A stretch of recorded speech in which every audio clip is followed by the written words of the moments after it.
एकं बलं समाजस्य तद्भावे स दुर्बल तस्मात् एकं प्रशंसन्ति दृढ़ं राष्ट्र हितैषिणः। नमस्कार दोस्तों, unity is the strength of nation. Without it, it weakens the society. Those who wish for the development of society praises unity. अर्थात ये सच ही कहा गया है कि किसी भी सभ्य समाज के लिए और किसी भी समाज के प्रगति के लिए एकता बहुत ही ज़रूरी है. और एकता जो होता है वो उस देश को प्रगतिशील बनाने में मदद करती है. एकता, यूनिटी के बिना एक देश खोखला हो जाता है और वो समाज जो हो जाता है वो बहुत कमज़ोर हो जाता है. इसीलिए जो भी व्यक्ति एक देश की उन्नति चाहते हो, प्रगति चाहते हो, वो एकता और लोगों को एकजुट रखने में उस बात पर विश्वास रखते हैं और उसे इनकरेज भी करते हैं, बढ़ावा देते हैं. बहरहाल हम ये सब जानते हैं कि हमारे प्रधानमंत्री ने ये बातें बखूबी समझते थे और इसीलिए इस चीज़ को देखते हुए इस आपदा के समय में उन्होंने जनसंवाद करना ज़्यादा सही समझा. रैदर देन वो कानून को थोपने के बजाय उन्होंने हम लोगों का एक्टिव पार्टिसिपेशन करवाया. मतलब उन्होंने हमारी सहमति से हमें सहयोग करने के लिए रिक्वेस्ट किया, मदद मांगा, जिससे कि हमने देखा कि समय समय पर जनता कर्फ्यू करवाई गई.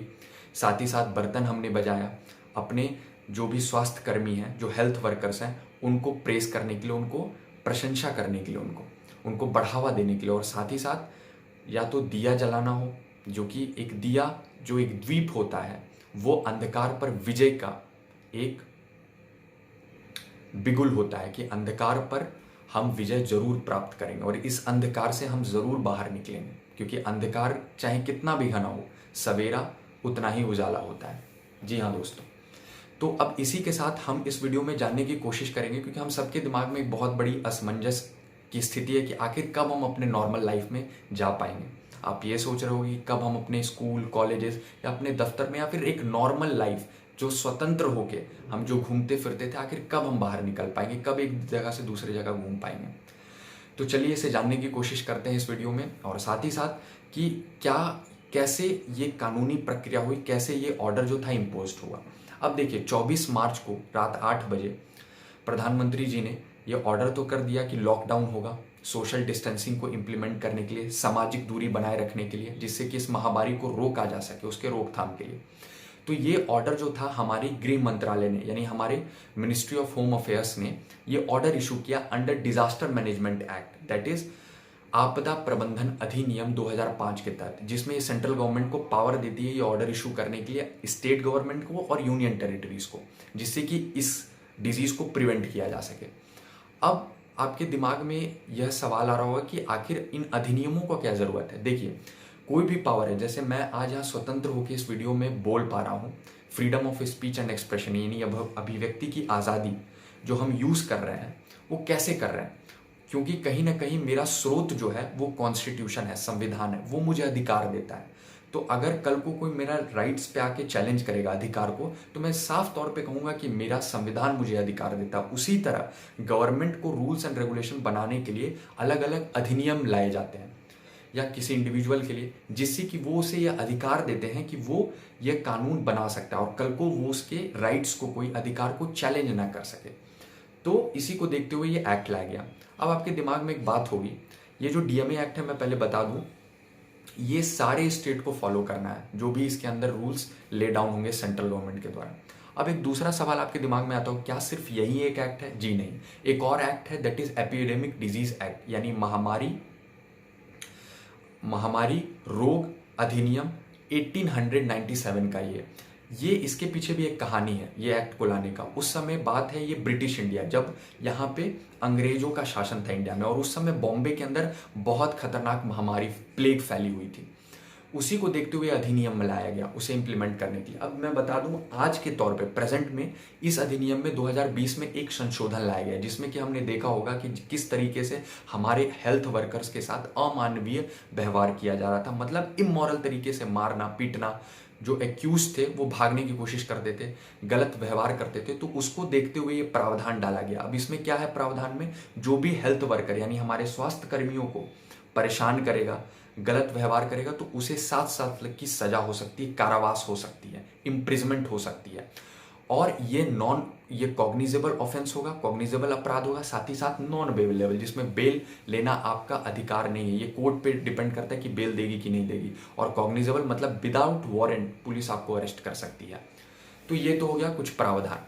अब सबसे बड़ा सवाल ये आता है, बहुत लोग ये कहते हैं कि क्या केंद्र सरकार के पास ये पावर भी था, इसके पास क्या ये अधिकार था कि ये कानून बना सकती है? क्योंकि जो पब्लिक हेल्थ से यानी स्वास्थ्य से रिलेटेड जो मैटर्स विषय होते हैं वो स्टेट के पावर के अंदर होते हैं, सब्जेक्ट्स के अंदर होते हैं, और स्टेट गवर्नमेंट यानी राज्य सरकार उस पर कानून बना सकती है। तो इसे चलिए हम समझते हैं। देखिए, इससे समझाने के लिए मैं एक उदाहरण लेता हूँ। जिस तरीके से क्लास में रसायन विज्ञान की यानी केमिस्ट्री की एक अलग टीचर होती है, फिजिक्स यानी भौतिकी विज्ञान की एक अलग टीचर होती है, और दोनों अपने अपने विषय को ही पढ़ाते हैं उसी तरह, और वो दोनों एक दूसरे में हस्तक्षेप नहीं करते हैं एक दूसरे के विषय में। उसी तरह हमारे संविधान ने भी अनुच्छेद 246 यानी आर्टिकल 246 के अंदर 2 सिस्टम बनाए हुए हैं, विषय बनाए हुए हैं कि किसमें स्टेट एक्सक्लूसिव यानी राज्य सरकार कानून बना सकते हैं और किसमें केंद्र सरकार बना सकती है। और साथ ही साथ एक तीसरा लिस्ट भी है इसमें, यही इसका एक्स फैक्टर है, जिसे हम कहते हैं कॉन्करेंट लिस्ट, जिसमें कि स्टेट और यानी राज्य सरकार और केंद्र सरकार दोनों ही मिलकर कानून बना सकती है। जिसके अंतर्गत एंट्री 29 के अंदर ये साफ तौर पे लिखा गया है कि अगर कोई ऐसी डिजीज है जो कि संक्रामित बीमारी है यानी महामारी टाइप कोई है जो कि ह्यूमन लाइफ के लिए, इंसानी जीवन के लिए बहुत ही खतरा देने वाली है, तो उसके लिए सेंट्रल गवर्नमेंट बना सकती है कानून। अब एक सवाल आपके दिमाग में आना लाजमी है, जब दोनों ही सरकारें बना सकती हैं कानून, तो कल को अगर कोई ऐसा समय आता है, परिस्थिति आता है जिसमें एक का कानून और दूसरे का कानून दोनों विरोधात्मक है, मतलब दोनों एक दूसरे को अपोज कर रहे हैं, तो फिर उस केस में क्या होगा? तो मैं बता दूं, इसमें भी प्रावधान दिया गया कॉन्स्टिट्यूशन के द्वारा, और जो सेंट्रल गवर्नमेंट होगी वो जो कानून बनाएगी वो प्रिवेल करेगा ओवर स्टेट गवर्नमेंट के। तो यहाँ पे सेंटर यानी केंद्र सरकार के कानून को ज्यादा सर्वोपरि माना गया, सुप्रीम माना गया, जब 2 कानून के बीच क्लैश या कॉन्फ्लिक्ट्स होंगे। अब हम आगे की ओर बढ़ते हैं। मान लीजिए कल को अगर ये कानून कोई नहीं फॉलो करता है तो उसके ऊपर क्या क्या कानून ने क्या कैसे शिकंजा कसेगी। तो मैं बता दूं, भारतीय दंड संहिता के सेक्शन 269 में और 270 में ये कहा गया, जो भी लोग इस बीमारी को फैलाने की कोशिश करते हैं उन पर आपराधिक मामला चलेगा, और साथ ही साथ उन्हें पनिशमेंट मिलेगी, कारावास मिलेगी। साथ ही साथ एक और सेक्शन है, दैट इज सेक्शन 270, जो ये कहता है कि जो भी क्वारंटीन से भागने की कोशिश करते हैं उनको 6 महीना का कारावास हो सकता है, या फाइन देना होगा, या दोनों हो सकता है। अब सबसे बड़ा सवाल आप सुनते होंगे, क्वारंटाइन और आइसोलेशन, ये आखिर दोनों शब्द क्या है? दोनों बहुत ही अलग है, सेम नहीं है।